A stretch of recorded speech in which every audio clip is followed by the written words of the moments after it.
Good morning. आज हम लोग किरण प्रकाश की ray optics NCERT chapter number 9 के वीडियो 45 लेकर के मिल रहे हैं। पिछला वीडियो में हम प्रिज्म के बारे में बात कर रहे थे, प्रिज्म क्या है और प्रिज्म के डायग्राम के बारे में हम चर्चा किए थे। प्रिज्म का जो डायग्राम है, एक बार हम उस डायग्राम को फिर से चर्चा कर दें कि कुछ बच्चों का सवाल आया था कि सर डायग्राम अभी थोड़ा क्लियर नहीं हो रहा है, तो हम लोग अभी उसी पर थोड़ा बात करेंगे, ध्यान दीजिएगा।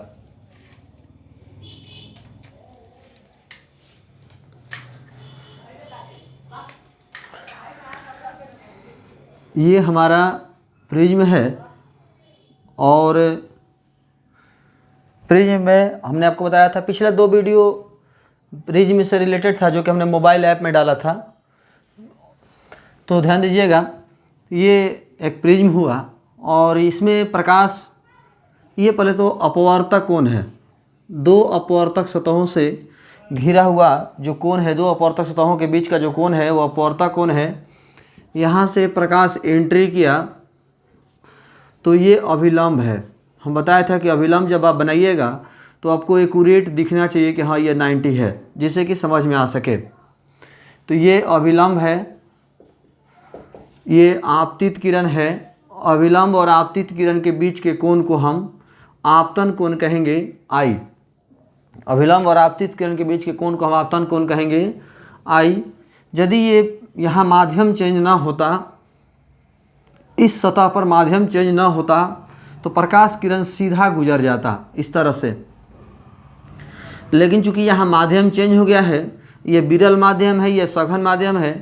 प्रकाश किरण जब विरल माध्यम से सघन माध्यम में जाती है तो अभिलंब की ओर मुड़ जाती है, तो ये अभिलंब है, तो ये अभिलंब की ओर मुड़ जाती है। प्रकाश किरण जब विरल माध्यम से सघन माध्यम में जाती है तो अभिलंब की ओर मुड़ जाती है, तो ये अभिलंब की ओर मुड़ जाएगा, नीचे की ओर मुड़ गया। तो ये आपतित किरण, ये अपवर्तित किरण। तो अपवर्तित किरण और अभिलंब के बीच के कोण को हम कहेंगे अपवर्तन कोण। ये हमारा आर हो गया। अब थोड़ा सा इसको यहीं पर समझ लीजिए, शीर्षाभिमुख कोण, ये आपका शीर्षाभिमुख कोण है। तो ये आई है, तो ये टोटल आई होगा, यहाँ से लेकर के इस डॉट वाला लाइन से लेकर के यहाँ तक टोटल आई होगा। और उसमें से ये आर है, तो जो बचा हुआ है वो आई माइनस आर होगा। टोटल में से आर घटा दिए तो जो बचा हुआ है वो निकल गया। इस सतह पर भी ये हमारा अभिलंब हुआ, ये अभिलंब हुआ। तो अभिलंब है तो ये सघन माध्यम हुआ, ये विरल माध्यम हुआ। ये सघन माध्यम है, ये विरल माध्यम है। प्रकाश किरण जब सघन माध्यम से विरल माध्यम में जाती है तो अभिलंब से दूर भागती है। सघन माध्यम से विरल माध्यम में जाती है तो अभिलंब से दूर भागती है। तो अभिलंब से दूर भागती है तो ये नीचे की तरफ चला आएगा। इसको कहते हैं बहिर्गत किरण। बहिर्गत किरण यानी बाहर निकलने वाला किरण। बहिर माने बाहर, गत माने जाना, बाहर जाने वाला किरण। इसको हम कहते हैं बहिर्गत कोण, आई डैश। ये हमारा बहिर्गत कोण हो गया। तो ये आई डैश है, इसको हम थोड़ा सा इस किरण को थोड़ा पीछे की तरफ बढ़ा दिए तो ये आई डैश है, तो ये टोटल आई डैश होगा, टोटल आई डैश होगा। तो इतना हिस्सा आर डैश है, तो ये आपका बचा हुआ जो हिस्सा है वो I dash minus are dash है, I dash minus are dash. थोड़ा सा शीर्षाभिमुख कोण ऐसे होता है। तो ये टोटल आई डैश है, तो ये भी टोटल आई डैश होगा। लेकिन चूंकि इसमें से ये दिया हुआ हिस्सा कि आर डैश है, तो जो बचा हुआ हिस्सा है वो I dash minus are dash होगा, क्योंकि टोटल तो आई डैश ही है। ये आई डैश है तो ये टोटल आई डैश होगा। उसमें से ये वाला हिस्सा आर डैश है, तो ये होगा I dash minus are dash. ABCD पर कंफ्यूज मत होइएगा। अब जरूरी नहीं है कि आई डैश आर डैश, उसके जगह पर आपको ABCD का कोई भी मान मानना है, मानिए, हमें क्या फ़र्क पड़ता है। जैसे आप आई डैश लिखे हैं तो आई डैश की जगह पर मान लीजिए आप ABCD का K लिख दिए, तो आपको ये लिखना होगा कि K क्या है, तो बहिर्गत कोण है। क्योंकि ABCD से मतलब नहीं है, मुझे उसके मीनिंग से मतलब है कि आई डैश की जगह पर आपने K लिखा है तो आई डैश बहिर्गत कोण है, तो K भी बहिर्गत कोण होना चाहिए, कोई फर्क नहीं पड़ता। ये तो हम लोग ABCD वही इसलिए लिखते हैं क्योंकि बुक में ये दिया हुआ है। क्वेश्चन में आई डैश और आर डैश करके ही पूछेगा और कोई रीजन नहीं है। अब मान लीजिए हम यहाँ पर K लिख के समझा दें और क्वेश्चन में बुक में कुछ और मैंने K की जगह पर आई डैश दे दे, तो आप कन्फ्यूज हो जाइएगा ना। इसीलिए आदमी वही चीज़ बताता है जो कि आपको एग्जाम में या बुक में देता है, जिससे कि आपको आसानी से समझ में आ जाए। अब बात करें हम, ध्यान दीजिएगा, तो प्रिज्म ना होता तो प्रकाश किरण ऐसे जाता, सीधा। प्रिज्म होने की वजह से ऐसे गया है, यानी टोटल रास्ते से इतना ही मुड़ गया डेल। इसको टोटल विचलन कहेंगे, कुल विचलन कहेंगे। यही हमारा डायग्राम था जो पिछला क्लास में हम आपको डायग्राम समझाए थे। आज हम इसी के आगे बढ़ेंगे। पिछला वीडियो में एक और भी बात बताया था हमने कि जैसे जैसे आपतन कोण का मान बढ़ता है, विचलन कोण का मान घटता है। जब I बराबर I डैश होता है, विचलन कोण का मान न्यूनतम होता है। जब I बराबर I डैश होता है, विचलन कोण का मान न्यूनतम होता है। जब I का मान I डैश से भी अधिक होना शुरू हो जाता है, तो विचलन कोण का मान जो है फिर से बढ़ना शुरू हो जाता है। यानी I बराबर I डैश पर डेल का मान यानी विचलन कोण का मान न्यूनतम होता है। यही तक हम आपको पिछला वीडियो में बताए थे। आज हम लोग आगे बढ़ेंगे कि प्रिज्म के अपवर्तनांक ज्ञात करें, किसी पतले प्रिज्म के अपवर्तनांक ज्ञात करें, हमारा यही टॉपिक है। तो ध्यान दीजिएगा, किसी पतले प्रिज्म का अपवर्तनांक कैसे निकालते हैं। हमारा टॉपिक है कि किसी प्रिज्म का अपवर्तनांक कैसे ज्ञात करते हैं। तो चूंकि हम जानते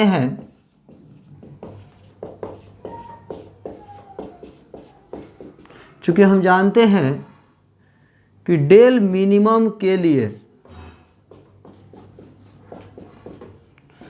I बराबर I डैश होता है, R बराबर R डैश होता है। हम जानते हैं, पिछला वीडियो में बताए थे, डेल मिनिमम के लिए I बराबर I डैश होता है, R बराबर R डैश होता है। चूँकि डेल मिनिमम या डेल का सूत्र लिखिए I plus I dash minus A, I plus I dash minus A। एक ऐसा हम सूत्र पढ़ाए थे आप लोगों को कि डेल बराबर I plus I dash minus A। तो डेल मिनिमम बराबर हम बात करें तो I plus I minus A। यहाँ पर थोड़ा सा ध्यान दीजिएगा, क्योंकि I डैश I के बराबर है, इसलिए I डैश की जगह पर भी हमने I लिख दिया है।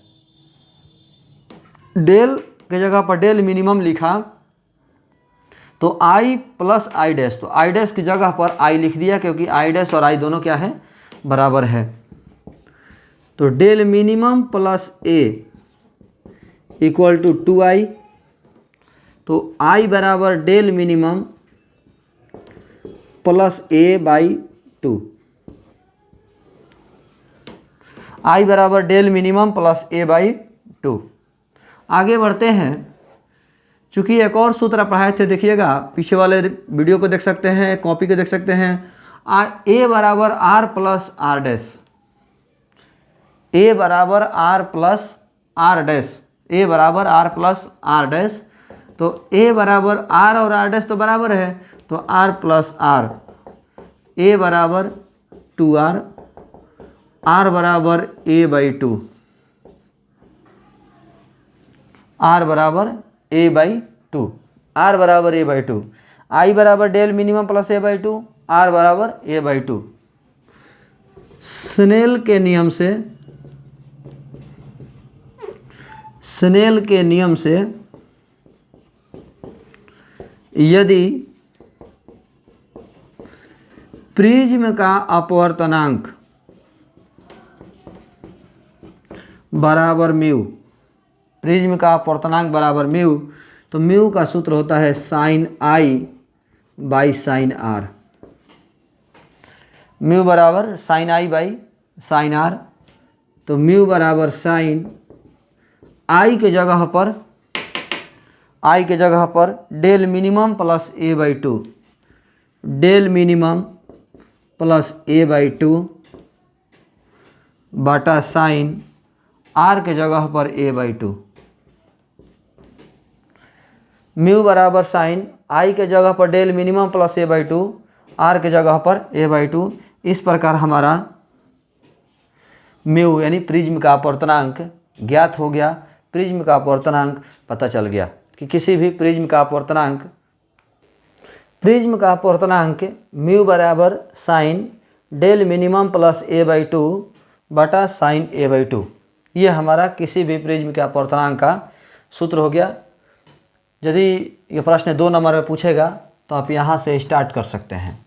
यहाँ से हमारा स्टार्ट होगा, किसी प्रिज्म का अपवर्तनांक ज्ञात करें। किसी प्रिज्म का अपवर्तनांक ज्ञात कर, यदि ये टॉपिक है तो किसी पतले प्रिज्म का अपवर्तनांक का ये हमारा समीकरण हुआ कि समीकरण 1 जो है किसी पतले प्रिज्म के अपवर्तनांक का समीकरण है। अभी हम अगले टॉपिक की तरफ बात करें। अगला टॉपिक जो हमारा होगा कि किसी पतले प्रिज्म से प्रकाश के अपवर्तन की व्याख्या करें। किसी पतले प्रिज्म से प्रकाश के अपवर्तन की व्याख्या करें। ये जो टॉपिक पढ़ा है ये दूसरा टॉपिक हुआ प्रिज्म का। और पिछला टॉपिक में पढ़ाए थे कि विचलन कोण और आपतन कोण में संबंध। पिछला वीडियो में विचलन कोण और आपतन कोण में संबंध पढ़ाए थे, वो फर्स्ट टॉपिक हुआ। और ये सेकंड टॉपिक है कि किसी पतले प्रिज्म का अपवर्तनांक ज्ञात करें, तो ये सेकंड टॉपिक हो गया। अब हम थर्ड टॉपिक पढ़ाने जा रहे हैं कि किसी पतले प्रिज्म से प्रकाश के अपवर्तन की व्याख्या करें। किसी पतले प्रिज्म से प्रकाश के अपवर्तन की व्याख्या करें, ये हमारा टॉपिक है कि किसी पतले प्रिज्म से प्रकाश के अपवर्तन की व्याख्या हम कैसे करेंगे, ध्यान दीजिएगा। तो ये हमारा तीसरा टॉपिक है, किसी पतले प्रिज्म से प्रकाश के अपवर्तन की व्याख्या करें। किसी पतले प्रिज्म से प्रकाश के अपवर्तन की व्याख्या करें, तो हम बात करेंगे कि चूंकि हम जानते हैं कि म्यू बराबर sine del mean plus A by 2 by sine A by 2। Mu बराबर sine del mean plus A by 2 by sine A by 2। चूँकि थीटा का मान बहुत छोटा है, चूँकि थीटा का मान बहुत छोटा है, इसलिए हम कह सकते हैं sine theta tends to theta. चूँकि थीटा का मान बहुत छोटा है इसलिए हम कह सकते हैं कि sine theta tends to theta, ये तो पहले बता चुके हैं। इसलिए म्यू बराबर del mean plus A by 2 by A by 2। हम यानी साइन टेंस टू थीटा कर दिए, यानी साइन थीटा था ना, ये टोटल थीटा की जगह पर है साइन थीटा, तो केवल थीटा हमने लिख दिया, यही साइन थीटा, तो थीटा हमने केवल लिख दिया। 2 कट जाएगा। म्यू बराबर del mean plus A by A, तिरछा तिरछी गुना कर दीजिए। म्यू ए बराबर डेल मीन प्लस ए को इधर लेके आ जाइए। म्यू ए माइनस ए बराबर डेल मीन बराबर ए कॉमन ले लीजिए, म्यू माइनस 1। डेल मीन बराबर ए इंटू म्यू माइनस 1। ये हमारा किसी पतले प्रिज्म से प्रकाश के अपवर्तन की व्याख्या के लिए समीकरण यहाँ पर हुआ। अब हम इसके आगे बढ़ाएंगे तब को क्लियर हो जाएगा। डेल मीन बराबर ए इंटू म्यू माइनस 1। हम इसको ऐसा भी कह सकते हैं कि विचलन कोण और अपवर्तक कोण, ये हमारा अपवर्तक कोण है, तो विचलन कोण और अपवर्तक कोण के बीच का संबंध है ये। विचलन कोण और अपवर्तक कोण के बीच का ये संबंध है, विचलन कोण और अपवर्तक कोण के बीच का संबंध है। अब हम आगे बढ़ते हैं थोड़ा सा। इसको आपको पता होगा अपवर्तक कोण जो है कांस्टेंट है, फिक्स है। हम बताए थे कि एक बार प्रिज्म, जैसे ये कॉलम मान लीजिए है, अब ये कॉलम एक बार फैक्ट्री में बन के आ गया तो इसकी जो मोटाई होगी वो फिक्स हो गई। अब ये बदलने वाला नहीं है, चाहे इसको लिखिए, इससे लिखिए चाहे मत लिखिए, ये फिक्स हो गया। तो प्रिज्म का अपवर्तक कोण भी फिक्स है। वो प्रिज्म का अपवर्तक कोण तब ही बदलेगा जब आप प्रिज्म बदल दीजिएगा। मतलब इस प्रिज्म को हटा के अगला प्रिज्म लेके आ गए, इस प्रिज्म को हटा करके अगला प्रिज्म लेके आ गए, तब हम कहेंगे कि हाँ प्रिज्म का कोण यानी अपवर्तक कोण बदलेगा, नहीं तो प्रिज्म का कोण बदलने वाला नहीं है। तो चूंकि हम कह सकते हैं कि ए बराबर कांस्टेंट, तो ए बराबर कांस्टेंट, तो कांस्टेंट को हटा दिए तो हम कह सकते हैं कि डेल समानुपाती म्यू, डेल समानुपाती म्यू। ध्यान दीजिएगा, बहुत ही हाई पाई। डेल समानुपाती म्यू का मतलब हुआ कि विचलन कोण, ये ऑब्जेक्टिव है, ये आप वीडियो को देख करके लिखिएगा, कॉपी में ढूंढने की कोशिश मत कीजिएगा। विचलन कोण प्रिज्म के अपवर्तनांक के समानुपाती होती है। प्रिज्म का अपवर्तनांक मतलब माध्यम, कांच का बनेगा प्रिज्म तो उसका अपवर्तनांक अलग होगा, सिंथेटिक का बनेगा उसका अपवर्तनांक अलग होगा, कोई और मटेरियल का बनेगा उसका अपवर्तनांक अलग होगा। तो विचलन कोण अपवर्तनांक के समानुपाती है। विचलन कोण अपवर्तनांक के समानुपाती है, डेल समानुपाती म्यू। शायद आपको याद हो या ना हो, हम जब अपवर्तनांक शुरू में पढ़ा रहे थे तो पढ़ाए थे कि म्यू समानुपाती 1/λ। ये बहुत बार हमने इस्तेमाल किया है कि अपवर्तनांक बढ़ेगा तरंगदैर्घ्य घटेगा, अपवर्तनांक घटेगा तरंगदैर्घ्य बढ़ेगा। इस पर हमने बहुत सारा क्वेश्चन बनवाया है, क्वेश्चन बैंक में भी क्वेश्चन बनवाया है, एक न्यूमेरिकल भी बनवाया है हमने। इस पर वीडियो आप देखिएगा, पीछे समझ में आएगा कि डेल समानुपाती म्यू यहाँ से पता चला, म्यू समानुपाती 1/λ। तो डेल समानुपाती म्यू और म्यू समानुपाती 1/λ, इसीलिए हम कह सकते हैं कि डेल समानुपाती 1/λ। डेल समानुपाती म्यू, म्यू समानुपाती 1/λ, तो हम कह सकते हैं कि डेल समानुपाती 1/λ, यानी विचलन कोण तरंगदैर्घ्य के व्युत्क्रमानुपाती है। विचलन कोण तरंगदैर्घ्य के व्युत्क्रमानुपाती है। ये सब हाई फाई ऑब्जेक्टिव है बहादुर। विचलन कोण तरंगदैर्घ्य के व्युत्क्रमानुपाती है। जिसका तरंगदैर्घ्य ज़्यादा होगा विचलन कोण कम होगा, जिसका तरंगदैर्घ्य ज़्यादा होगा विचलन कोण कम होगा, जिसका तरंगदैर्घ्य कम होगा विचलन कोण ज़्यादा होगा, जिसका तरंगदैर्घ्य ज़्यादा होगा विचलन कोण कम होगा, जिसका तरंगदैर्घ्य कम होगा विचलन कोण ज़्यादा होगा। इसको हमें अब समझने की कोशिश करते हैं। पहले भी एक बार बता चुके हैं, शायद आपको ध्यान होगा। वीबज्वायर लैम्डा बढ़ता है। ये हमारे पास कुछ कलर है, violet, indigo, blue, green, yellow, orange, red. बैगनी, नीला, ब्लू, ग्रीन, हरा, येलो, पीला, ऑरेंज, नारंगी, रेड, लाल। इसको बैनिया पिनाला भी हिंदी में कहते हैं। बै से बैगनी, नी से नीला, आ से आसमानी, ग्रीन से हरा, जो वाई दिया हुआ है, पी दिया हुआ है, पी से हमारा पीला, ना से नारंगी, ला से लाल। बैनिया पिनाला, इसको हिंदी में वीबज्वायर को बैनिया पिनाला भी बोलते हैं। बैगनी, नीला, आसमानी, पीला, नारंगी, लाल। एक मिस्टेक कहाँ, हरा हो गया, बैनिया पिनाला हरा हो गया। तो बैनिया पिनाला, तो ये हमारा बैगनी, नीला, आसमानी, हरा, पीला, नारंगी और लाल, ये हमारे 7 कलर हो गए। इसमें हम देख रहे हैं कि लैम्डा बढ़ता है, मतलब लेफ्ट से राइट जाते हैं तो लैम्डा बढ़ता है। पहले ही बता चुके हैं हम, लेफ्ट से राइट जाता है तो लैम्डा बढ़ता है। तो लेफ्ट से राइट जाता है तो लैम्डा बढ़ता है, मतलब सबसे कम लैम्डा होता है बैगनी का, सबसे कम लैम्डा होता है बैगनी का, और सबसे अधिक लैम्डा होता है लाल का। सबसे कम लैम्डा है बैगनी का और सबसे अधिक लैम्डा है लाल का।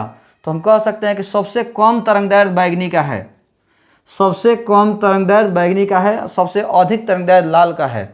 तो अभी हमने जस्ट बताया कि जिसका तरंगदैर्घ्य कम होगा विचलन कोण ज़्यादा होगा, जिसका तरंगदैर्घ्य ज़्यादा होगा विचलन कोण कम होगा, जिसका तरंगदैर्घ्य कम होगा विचलन कोण ज़्यादा होगा, जिसका तरंगदैर्घ्य ज़्यादा होगा विचलन कोण कम होगा।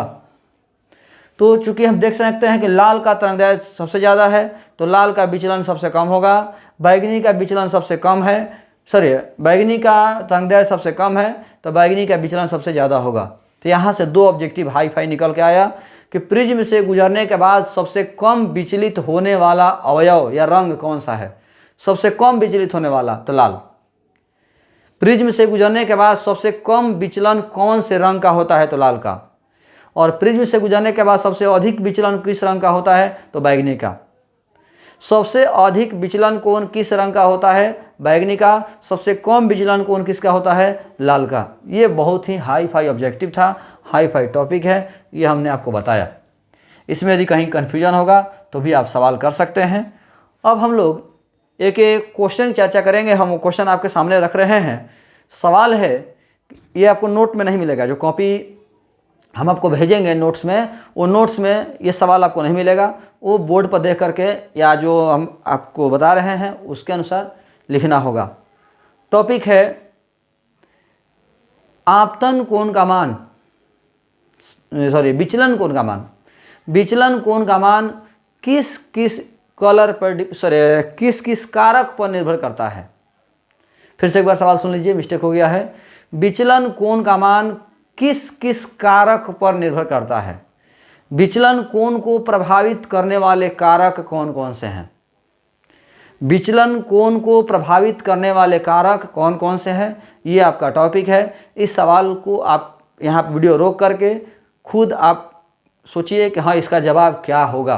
अभी हम जवाब आगे देंगे, लेकिन आप लोग वीडियो को रोक करके यहाँ सवाल का जवाब सोचने की कोशिश कीजिए कि विचलन कोण को प्रभावित करने वाले कारक कौन कौन से हैं। तो अभी हम एक क्वेश्चन की बात कर रहे थे कि आपतन विचलन कोण का मान जो है किन किन कारकों पर निर्भर करता है। विचलन कोण का मान किन किन कारकों पर निर्भर करता है। तो ये जो क्वेश्चन का जवाब है वो पीछे के पढ़ाए हुए टॉपिक में ही जवाब देना है, मतलब जो अभी पढ़ा रहे हैं उसी में से जवाब देना है। जैसे हम बात करें एक फर्स्ट जो टॉपिक हमने पढ़ाया, फर्स्ट टॉपिक, तो फर्स्ट टॉपिक में पढ़ाया कि डेल बराबर आई प्लस आई डैश माइनस ए। और उस टॉपिक में तो हमने नोट में भी लिखवाया है कि विचलन कोण का मान आपतन कोण पर निर्भर करता है। जैसे जैसे आपतन कोण बढ़ता है विचलन कोण का मान घटता है। जब आई बराबर आई डैश होता है विचलन कोण का मान न्यूनतम होता है। जब आई का मान आई डैश से अधिक होता है विचलन कोण का मान बढ़ने लगता है। इस तरह से हमने बताया है आप लोगों को। तो एक टॉपिक तो आपका हो गया कि विचलन कोण किस पर निर्भर करता है, तो आपतन कोण पर। विचलन कोण किस पर निर्भर करता है, आपतन कोण पर। विचलन कोण किन किन कारकों पर निर्भर करता है, तो विचलन कोण आपतन कोण पर निर्भर करता है। एक टॉपिक हमारा हो गया, विचलन कोण आपतन कोण पर निर्भर करता है। दूसरा हमने आपको एक फार्मूला पढ़ाया है कि डेल बराबर A into mu minus one. Del बराबर A into mu minus one. तो यहाँ से हम कह सकते हैं कि विचलन कोण जो है प्रिज्म के कोण पर भी निर्भर करता है। विचलन कोण प्रिज्म के कोण या अपवर्तक कोण पर भी निर्भर करता है। विचलन कोण आपतन कोण पर निर्भर करता है। विचलन कोण प्रिज्म के कोण पर निर्भर करता है। इसके बाद हमने आपको बताया कि डेल समानुपाती म्यू, यानी जो विचलन कोण है वो अपवर्तनांक पर भी निर्भर करता है। अपवर्तनांक यहाँ मतलब हुआ प्रिज्म के माध्यम, प्रिज्म के पदार्थ है।